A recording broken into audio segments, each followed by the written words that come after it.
ମନେକର ଯୋଉ ଲୋକ ପାଖରେ ପଇସା ନଥିବ ପ୍ରତିକାର କରିବା ପାଇଁ, ଆଚ୍ଛା ଯୋଉ ଲୋକ ପାଖରେ ଇଏ ଗ୍ରହମୁତି ପିନ୍ଧିବାକୁ ପଇସା ନଥିବ, ଯୋଉ ଲୋକ ବ୍ରାହ୍ମଣକୁ ପଇସା ଦେଇପାରିବନି, ସିଏ ଗ୍ରହ ପୀଡ଼ାରୁ ମୁକ୍ତି ପାଇବ କେମିତି?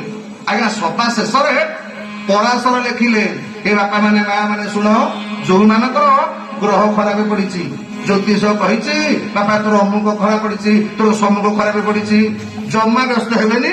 ଛୋଟିଆ କାମଟେ ବତେଇ ଦଉଛି, ମାତ୍ର 2 ମାସ କରନ୍ତୁ। ଛୋଟିଆ କାମ କଣ ନା ଆଜ୍ଞା, ସବୁଦିନ ସକାଳୁ ଗାଧେଇ ସାଇଲା ପରେ ହାତରେ ଗୁଡ଼ ଟିକେ ହଉ, କଦଳୀ ଟିକେ ହଉ, କିମ୍ବା ଯୋଉଟା ଗାଈ ଭଲ ପାଏ ସେ ଖାଦ୍ୟ ଗୋଟେ ଆପଣ ହାତରେ ଦେଖେଇବେ। ଗାଈ ଆପଣଙ୍କ ହାତରୁ ଖାଦ୍ୟ ଖାଇଲା ବେଳେ ଗାଈର ନିଶ୍ୱାସଟା ଆପଣଙ୍କ ହାତରେ ପଡିବ।